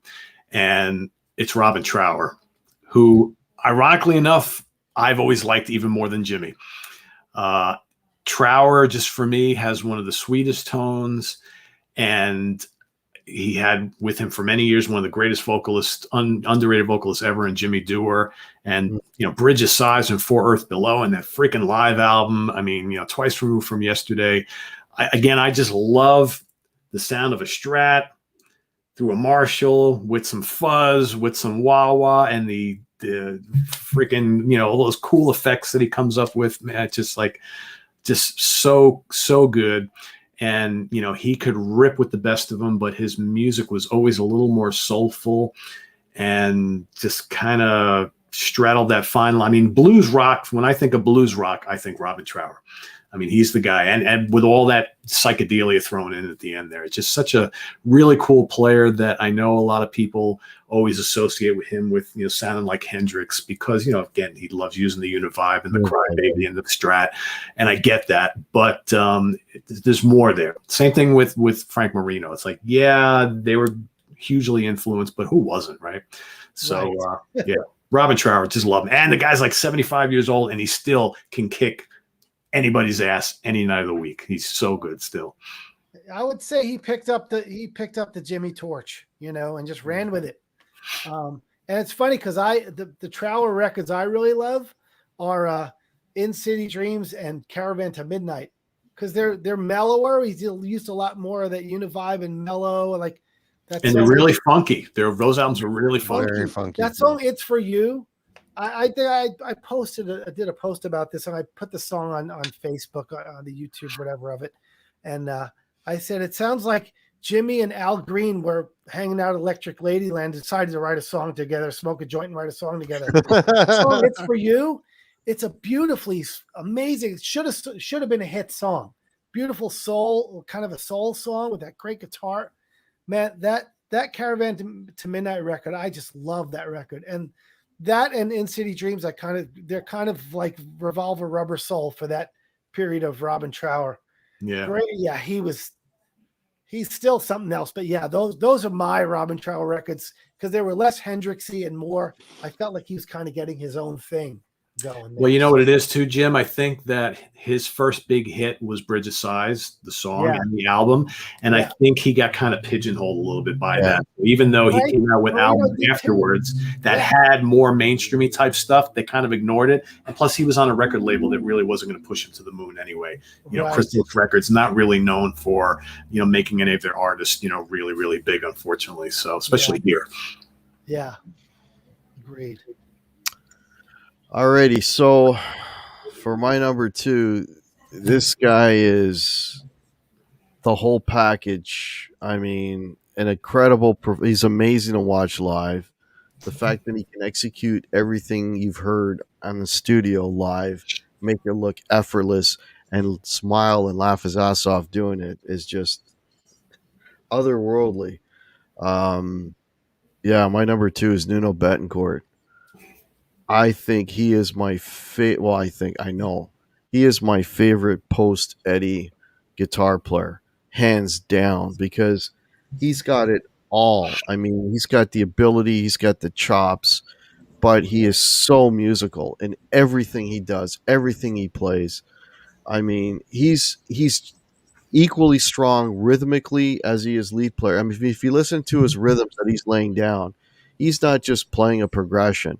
He'll play a chord, he'll play an arpeggio, he'll go back to the chord, he'll play a fill. I mean, really, it's a 3-piece band, and he is filling out that middle piece, amazingly. He's basically playing like 3 guitar players at the same time.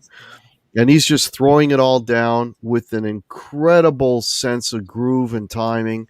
I mean, the guy oozes groove, and then it comes a solo, and then it's like, and then the guy just takes off like a rocket. Credible chops.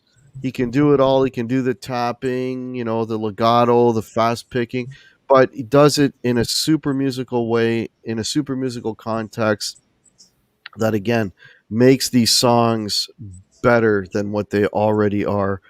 He's a great songwriter. He's a riff monster. I mean, there's some, in one extreme song, some other bands would be a whole album for them, and all the riffs he's pulling out in one freaking song. It's just guys, just super talented, super musical. And some of my favorites. I still love the solo to Get the Funk Out. There's that one part that he does there, dee dee dee dee dee, like that. He just pulls in like this 1920s kind of sounding thing. Anyway, he's just so musical, and I've seen him live, and everything you see, or everything you hear, he's doing it live, and it's like, it's like no problem. It's a piece of cake. I'm a huge Nuno Bettencourt fan, and the more, and if you listen, we did a show on Extreme a few weeks ago. I did a show with Pete. Their most recent record that nobody knows even came out. It's called Saudades de Rock, which means fond memories of rock. Listen to that record, man. It is so good. It's got what they did is they basically, all the rock influences are in there. You listen to that, you're going to hear, some heavy Zeppelin. You're going to hear some Aerosmith in there. You're going to hear all these different, and it's just a collection of great songs. There's some great ballads in there. It's great melodies. That record, man, that's like one of the best records I've heard in the last 10 years. I mean, it's so good, and nobody knows it's good. And it's all Nuno, man. It's Nuno. Anyway, I think unfortunately for Nuno, he was probably primed to become like that next big guy, and he could have been, because we had Eddie really not doing much of anything for many years, and like Extreme just like fell off the face of the earth in the eyes of the general public, which is really sad. We talked about that on the show. I mean, when they basically take these huge hiatuses between records, because like 3 Sides did not do anywhere nearly as good as Pornograffiti, so that was already a disappointment, right? And then they split for a while, and then they put out Waiting for the Punchline in the middle of the grunge period, and they lost their record deal at that point, so. We talked about it, but if Extreme had come out like maybe 2 or 3 years before they actually started, we might not even be having this conversation now, because he maybe would be that guy. Because they, talent wise and show, I mean, they put on the best shows. They're like top tier. They are a top tier band, But I think they probably came along a little too late, and then 5 grunge years. kind of swept all of those bands out to sea, and in one group. And some of those bands should have been swept out to sea, and some of them should have been, it's so weird how the two genres couldn't coexist. 80s metal and grunge. It's like either, and that was the industry's kind of way of saying, well, we dictate, this isn't cool anymore. That is. And all the good bands got swept out to sea with the bad bands, and that's what kind of sucked about the 90s. And then you had bands that tried that, bands from the 80s and even the 70s that were putting out records with that grunge sound. Kiss being one of them with Carnival of Souls, right? Dokken was another one. Yeah, it's just, and it's like, and I remember one of the comments from Kiss when they were going back and looking at them putting out Carnival of Souls, and like, what do we have to complain about? Our limo was late today. Because I had nothing to bitch about. So anyway, the 90s there's too much complaining in the 90s. Angst, a lot of angst. Yeah, angst. That's the word. Yeah, angst. All right, we're down to number 1, folks. Okay, my number 1 is no surprise to anybody that knows me. Alex Lifeson, There you go. Probably the guy I learned more stuff from than anybody. I always call him and Michael Shanker my two guitar teachers. When it came to everything else besides the leads, even though I love his lead playing, for me, Michael Shanker kind of informed my lead playing, but Alex Lyson, everything else. And talk about a guy who, texturally went through every different, the first Rush album it's so full of piss and vinegar. You just gotta love how aggressive he is on that record. And up into 2112, that aggression, and then he kind of took a turn. He went to Farewell to Kings and he started branching out. And then Hemisphere is my ultimate guitar album for Alex.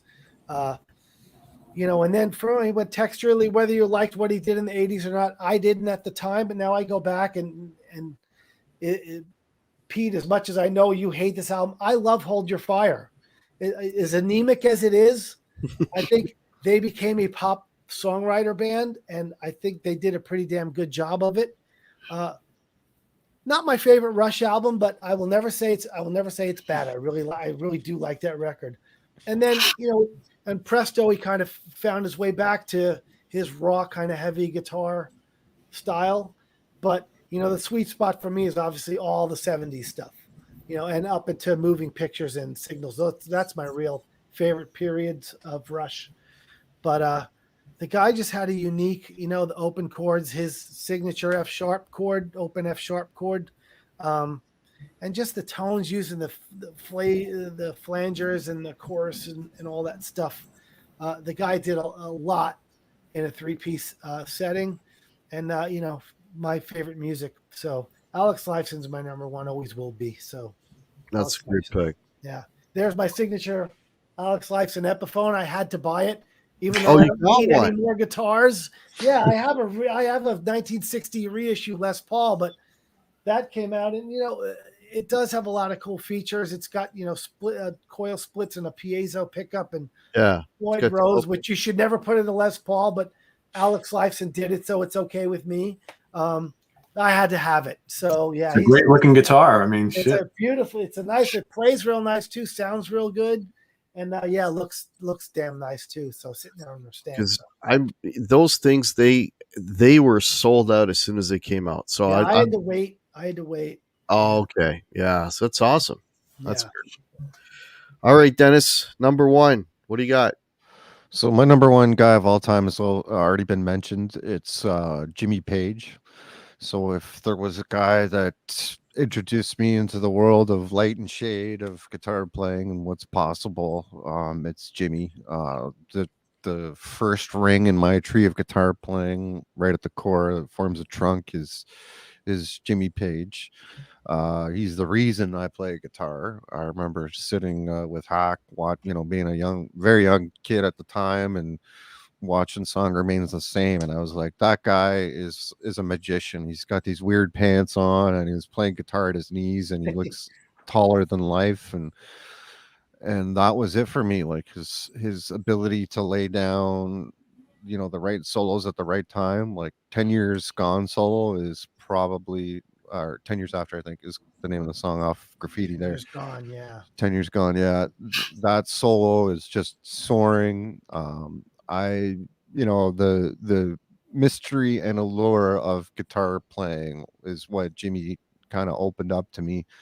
And I was just like, after that, I was like, it's game over. Like, I want in on whatever it is this guy is doing. The songs, the riffs, his onstage persona.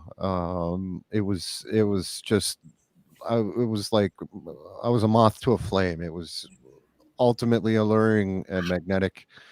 And just in terms of how he layered guitars and everything, has influenced literally everything I've done as a musician and guitar player after that. So my number one's probably pretty obvious with Page, probably a lot of people's number one for many folks. But I can listen to Zeppelin today and I never get sick of it. It sounds as fresh and real, and I pick up something every time. I pick up something new every time I listen back to his stuff. So limited catalog there, but thank goodness for bootlegs and things like that, where I can I can just go down the rabbit hole as deep as I want. So yeah, Jimmy Page, number one for me. Cannot argue that. Number one. Yeah. What about you, Pete? So, I mean, the guy that prompted me to pick up guitar in the first place was Tony Iommi, but since I'm not talking about him in this list, there is a guy who from the first time I heard him and all these years later, and I miss him every day, who showed me that you can be a jack of all trades and be really good at all of them, or even be really great at all of them. This guy has done the hard rock thing. He's done the jazz and jazz fusion thing. He's done the blues. He's even kind of dipped into, you could almost call metal for a couple of years. And whether he was playing a Les Paul or a Strat, he could kill you with his technique. He could pierce your heart with his emotion. That's Gary Moore. And I'm already getting choked up just talking about it because I just miss the guy so much. He was one of them. I have, through my whole life, I've always said, Blackmore, Shanker, and Iommi and Moore were always my top four. They have been for as long as I can remember. And, I only got to see him live once. And one of my biggest regrets is that I got so drunk that night that I barely even remember the concert. And, and it's like, you look back and, I was a kid, that's what we did. Right. But man, would I kill to have an hour and a half with Gary Moore. And it's never going to happen, unfortunately, but yeah, just an amazing player, and his raw emotion just always gets me. And what a great tone.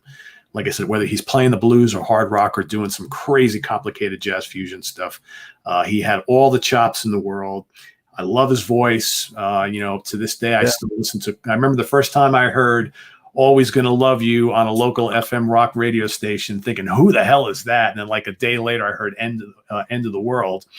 And you hear that shredding guitar. It's like, who the hell is this guy? And then before you know it, I'm listening to Gary Moore all the time, and I just can't get enough of him, and still to this day.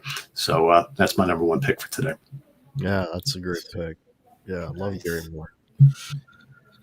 All right. So my number one is going to be very predictable. I came to this guy late. I started playing guitar kind of not seriously, but half seriously in my later teens. But it wasn't until my 20s that I decided I want to try to get good at this thing. And that's when I started to discover this band's music, because I never really got what was so great about this band that everybody loved. But I started listening to it, and then I started to hear it, and I started to see it. And ever since, this guy's been a massive, everything that my original music that I play, when I'm soloing, everything, this guy is infused in me. And I'm talking about Jimmy Page. I didn't get into Zeppelin till later, till my 20s and early 20s. And holy crap. Like, the guy, he is the architect. I love everything about his playing. I love his blues playing. I know, Jim, you're saying you weren't a huge fan of it, but man, his blues playing, his phrasing, his no choice, like, it's just incredible. And the sound of that Les Paul in his hands, just through a Marshall with no BS on those early, blues tunes it's awesome. I love the fact that he's a little bit sloppy. I like that. He's going, he's got, you can tell he's got these great, really good ideas, and he's trying to execute them, and you can still kind of tell what he's doing at times, right? So the melodic information is still, not in the most eloquent manner, but it's there, It's honest, right? I mean, it's honest, it's real. Yeah.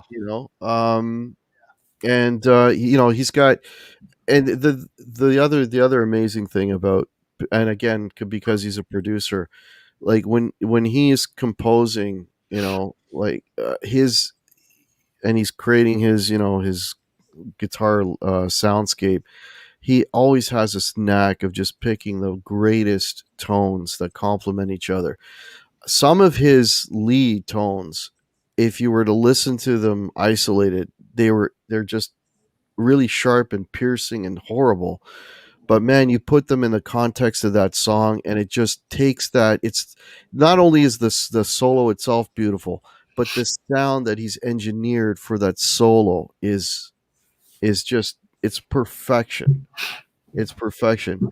Plus, the guy's a riff monster on top of that. Oh, yeah. You know, and I mean, actually, you're mentioning, Jim, physical graffiti.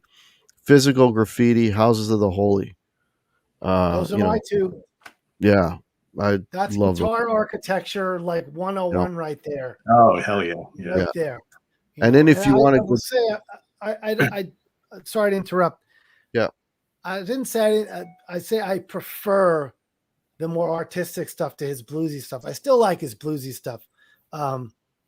You know, I just prefer when he started to stretch out and do weird tunings and Yeah. you know, things like Dancing that. Whereas Days, when he's man. layering guitars, they were more of a live, recorded in the studio live band on one, and you know, Led Zeppelin 1, Led Zeppelin 2, and of course those things are iconic, you know, in and of themselves. But And let's not forget, he played a lot of those great solos on those first couple of records on a Telecaster too. right, he was Nobody else got those totally. kind of sounds out of a Telly, right? Yeah, Yeah. absolutely, yeah. So He has a lot of obviously, great session tunes as well, like playing for Donovan and stuff. So, yeah. You know, Yeah, like you can't fault Jimmy Page for anything. I mean, No. the sloppiness is a big part of his playing, and I really enjoy it too. At first, Yeah. when you're younger, you're like, "Wow, he's so sloppy," and it's like now it's like, "Yeah, he was so sloppy," and it was cool, you know. Yeah, that's what made him and Hendrix so awesome, right? Because they Right, just it's did nothing for human, it. it's Yeah. character, it's human Yeah. character. Yeah. I will also add that it's in the age of being able to get everything on isolated tracks now. It is fascinating to hear your favorite songs, and you're like, wow, that guitar by itself really sounds like crap. mhm. Like when they mix Yep. it in. I can think of an instance where I think I got an isolated track from Free Ride or Frankenstein, one of the two. And the guitar the guitar that was in there was completely out of tune. Like not with the rest of the song, but to itself. I was like, Oh, wow, wow. they left that and they left it. And it's in the song there. And I think that's what part of what makes the character of those old records, because they weren't perfect. You know, the tones weren't all. Now everything sounds so perfect, it's boring. You know, Yeah, and Yeah. the timing, right? The yeah, time. the timing and nothing's gridded out. Yeah. You could hear punch-ins. I mean, I know there's a song on Jailbreak, and I'm forgetting which song it is. You can actually hear the guitar punch in, and it's really loud. Listen to it in headphones. You could hear them punch in, and it's like it kind of cuts off a little bit. Mm.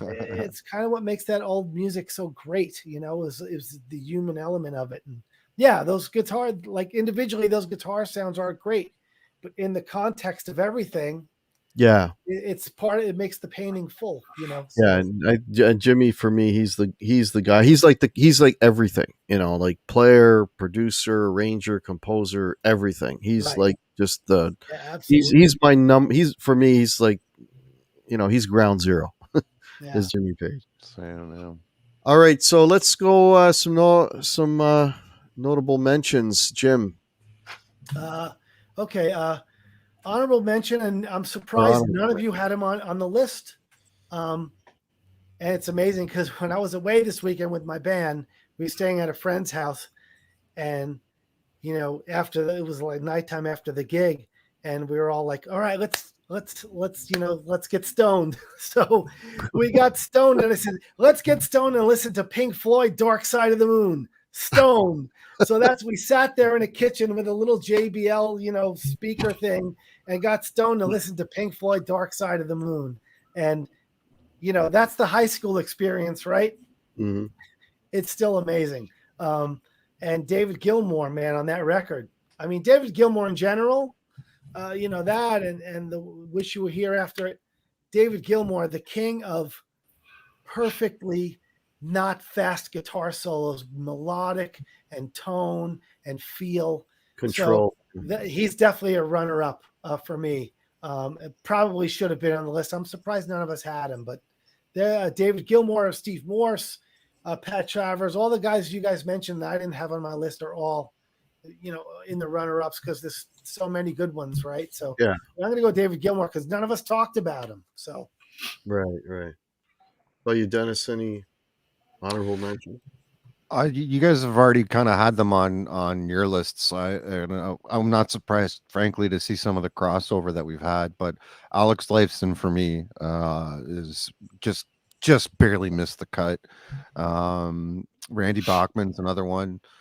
Also Steve Vai for me didn't make the cut because I had sort of the shred school well represented already on my list, but yeah, probably just those three guys. Satriani too. Satch. I've got three shredders on my list, but they all kind of, there's some continuity and there's some separation in that school of guitar playing, right? Mm-hmm. So it was hard to pick just from that camp alone. Okay, Pete, any honorable mentions? Yeah, I mean, other than the guys I mentioned before that I left off purposefully, Billy Gibbons for sure, Jimmy Page for sure, Neil Schon, which you guys have mentioned. Guys that haven't been mentioned that are right up there for me: Steve Hackett, Robert Fripp, Leslie West, and Frank Zappa. Okay. Yep. Yeah. I guess. Well, Tony Iommi, we talked about. That he would have been on my list if we opened it up a little bit more. But the other guy I want to, and he was mentioned briefly, but Stevie Ray Vaughan is, he's one of my favorite. Like it, there's always that thing. Stevie Ray Vaughan, the Jimi Hendrix. I'd rather listen to Stevie Ray Vaughan. I'd rather listen to Stevie Ray Vaughan over Jimi Hendrix, and I know that's blasphemy, but honestly, I love Stevie Ray Vaughan that much. There is a video that is probably on YouTube now, and it's one of the. I bought the VHS back in the day. It's Stevie Ray Vaughan at the El Macombo, and the El Macombo is a little club here in Toronto. And you watch that; it's just him, 3-piece band, no frills. He's very young, and he's just playing out of, I believe, a Fender Twin, and everything he's doing is just the Fender Twin and his tube screamer, and that's it. And it's incredible the sound he's getting. And just the guy's just literally oozing music. It's one of the greatest displays of guitar playing I've ever seen. So I highly recommend that to anybody. Stevie Ray Vaughan at the El Macombo. It's awesome. It's awesome. Right on. All right. Just one quick thing.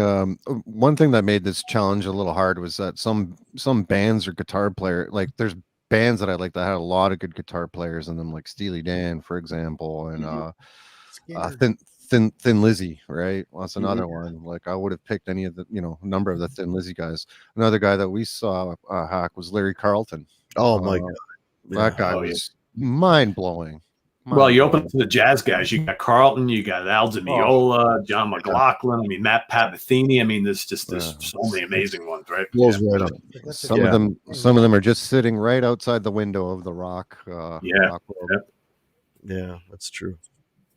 God, Tommy Bolin. I didn't even think to mention Tommy Bolin. Crap. Oh, yeah. There you go. Yeah, none of us had Richie Blackmore on our list. Why is that? I mean, I know, Pete, I know your reason, but. Well, he's my number one guy, but I didn't put him on because I'm like, it's a little heavy. I don't know, whatever. But yeah, he's my number one guy. I mean, that's just. Yeah, heavy rock. I would never. Well, I guess they were metal. Well, obviously Rainbow is. Yeah, I mean, a lot of people classify those first couple Rainbow albums and some of that early Deep Purple stuff as early metal or whatever. So I was like, you know what? Yeah. Plus, I've talked about Blackmore enough over the years. So he is great. So that he is.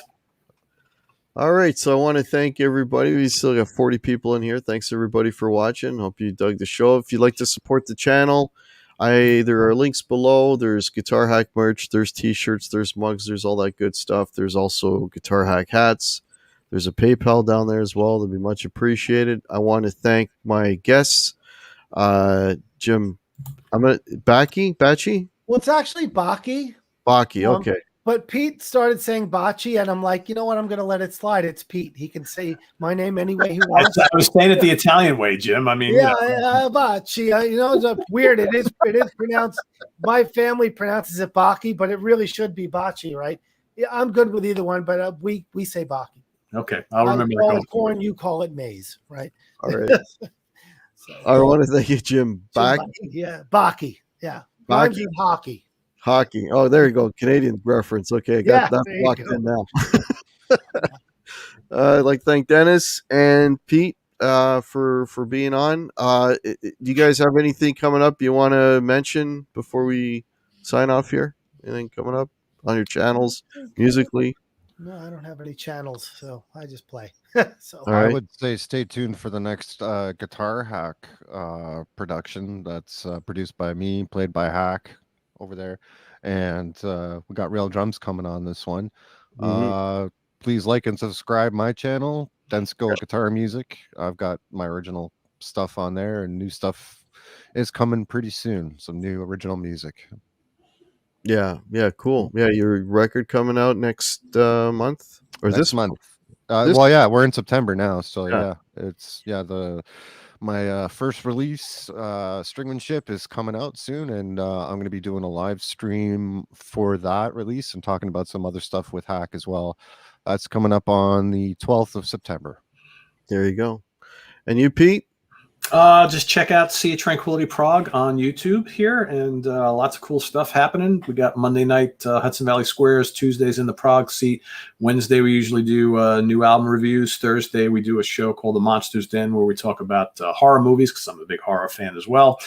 Friday morning, Martin Popoff and I usually talk about some topic, and then on Sundays we're doing this new show called Album Homework Assignment where I pick two people who have been on the channel before, match them up. They each give each other an album they've never heard before. They get like a week or two to listen to the album. Then we come on the show and they each talk about what they liked or didn't like about the album that they were given. So yeah, a lot of good stuff. Album reviews, catalog reviews, album rankings, song lists, all that kind of stuff we do. All sorts of fun stuff. And we got players show next week. Yeah, that's right. Yeah, we got the Guitarist Corner coming up on Wednesday, I believe. Right. So yeah, week today, right? Week today, we're doing that. And it's top our favorite Gibson players. Yep. Favorite Gibson players. Players. Okay, that'd be cool. Yep. Yeah. Great. So thanks everybody for watching. Keep an eye out for some new music from myself in another week or two. And see you next time. Cheers, everybody. Take care. Everybody. Take care.